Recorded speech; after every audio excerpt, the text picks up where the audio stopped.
I'm Charlie Souza, and I'm proud to say that I was an original member of Mudcrutch.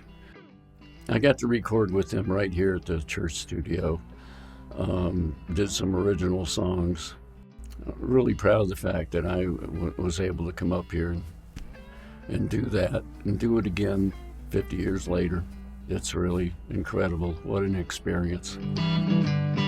When I was a kid, I was in the back of a Studebaker going to the doctor's with my mom, and the Studebaker had this big giant speaker in the back where the bass would come out, and I'll never forget how it made me feel. The bass just made me feel really good about all the music that was playing. Okay, great, there's singers and there's guitar players, but bass, I mean, I joined my first band and they asked me to play bass, and I bought one, and there it was. That was the end of the story. I'm a bass player. So if I can go back 50 years, 1975 is when I joined Mudcrutch, and we drove out here, and they had a truck. They had a big equipment truck, and I had a wife and a little kitty cat. Louis sat in the back seat. We had a little Volkswagen Carnegie. So we followed the truck, up to Gainesville, and we jammed a little bit at a place in Gainesville. And then we drove over to Baton Rouge and picked up Benmont because he was in school. And that's when we came here to Tulsa. And we opened for Asleep at the Wheel somewhere at a venue here.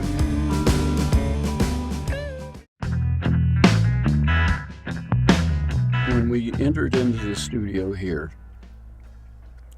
I'll never forget knowing that I had been singing a song for you, and this is the guy's place. So it was very magical for me to get here at that point in time. And then we came into the studio and we started recording, very slowly. We were kids and we were knocking out chords and tunes, and Tom was always writing some really cool little lyrics, and Tom writing songs. He was sitting at the piano playing some eighth notes. And he was going, I was talking about a friend of mine, and I came in with my bass part. Boom, boom. So I helped write the song. And when it got to the bridge, I made him do a longer part so I could have more of a bass solo there after the bridge. But the Heartbreakers cut that part out, but it's still on the Mudcrutch version. But being with Tom and having the opportunity to put some music together with him, it's all him. It's all Tom. I was just the bass player, and I was lucky enough to be there and plug in some bass notes, and it's like I was part of it coming together.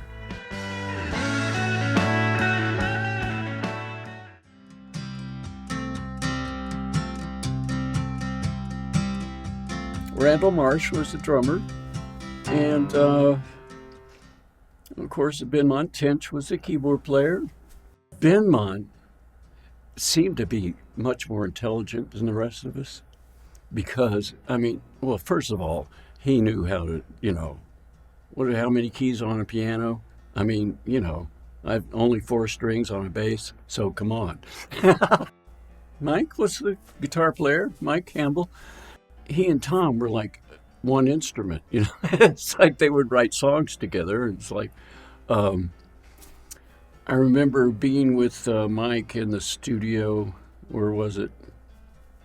I think it was in Encino. And he told me, listen, Charlie, we're going to make it big. And only if you don't get on heroin. So that's what I remember Mike telling me. I'll never forget, if we don't do heroin, we're going to make it big. The reason that Tom called me to play bass is because he was the bass player in Mudcrutch in the early days, and he wanted to switch to guitar. So he called me to play bass. And like I said, we came out here and recorded a bunch of songs, and we eventually ended up at Leon's house in Encino, and we kept recording over there. And There's some Mudcrutch versions of the recordings that I'm on that came out on the '95 compilation, the multi-disc box set that he put out, playback, I believe it is.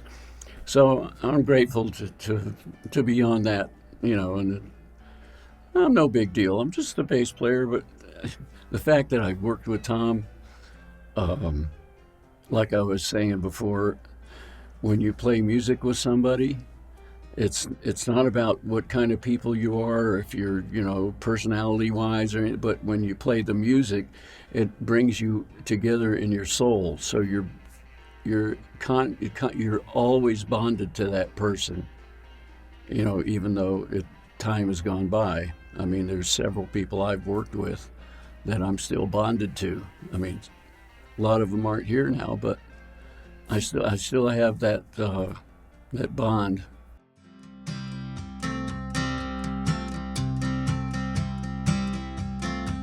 I was going over. I had a little apartment on Hollywood and Vine. It was really like, I think Shelter was giving us $300 a week or something. And I was going over to Leon Russell's house in Encino.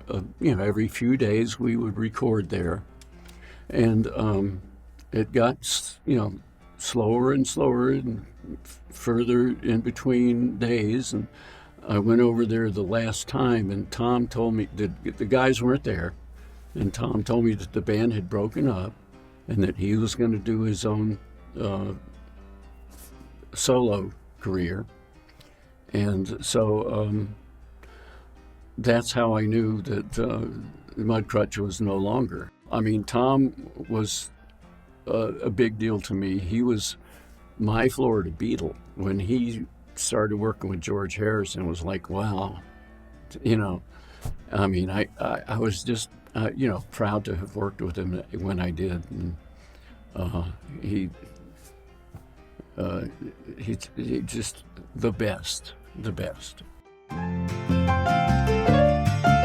After I had left Mudcrutch, I got into some other things, and I had some projects that came up that I got interested in, and that kind of takes your focus, a musical focus. And I got to be in a band where the trombone player from the Jazz Crusaders was the producer, and it was a little rock band. We went up to San Francisco, Berkeley, California, and recorded some albums there for Fantasy Records, where a lot of jazz artists recorded. So, I was distracted, and here, it's like, gosh, I wish I could have stayed with Tom, because they were just so huge at that point, 78, 79, I ended up doing some very interesting things, though. There's this Native American Indian actor, Floyd Red Crow Westerman. He was in Dancing with Wolves. Anyway, I did an album with Floyd Red Crow Westerman. I was his bass player on some of his songs, like They Didn't Listen, and where Red Crow was coming from. When Tom passed away in 2017, we were all pretty much brokenhearted, and everybody was. And we were asked by the local radio station, a bunch of us bands in Tampa, to come and do a tribute to Tom Petty. This was like a couple of weeks afterwards. And we went to this one place and did a tribute show. And that's when I met Sean Scheller, because his band was there playing some Tom Petty music. My band was there playing Tom Petty music. And Sean said, hey, man, because he knew I'd worked with Tom. And he said, let's put a tribute together. And I said, let's name it The Broken Hearts. And we eventually decided that we actually got some requests to do gigs, and it became a band. So we started doing Tom Petty tribute work. And these days, tribute bands are kind of all we have, because all the people are gone, But that's how the Broken Hearts came together originally. And Sean told me, "Hey, we're going to record at the church studio," and I go, "Let's do that," you know.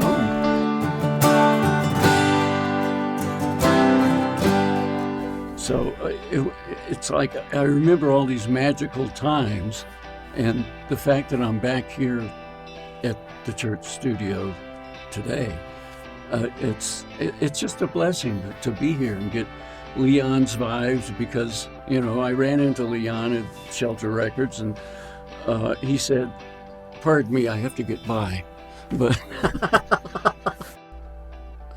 he's part of my musical roots, you know, the beginning, because like I said, I played in a 3-piece band, and we did Jimi Hendrix, but I always loved all of everything.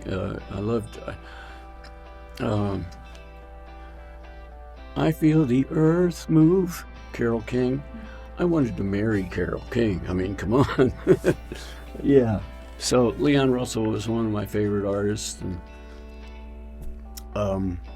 now Tom Petty is. I showed up at last night's concert. I said to the audience, the crowd, I said, they were applauding for the band. I give the band a big hand. They gave me a big hand, and I said, the only reason any of us are here is because of the gift of the blessing of the music that Tom has given us. That's why we're all here, and that's why we're all like, we got to listen to that music, whether someone else is playing it or whether it's on a record. The music is what brings us all together, and that's what keeps this band together. We all love Tom Petty's music.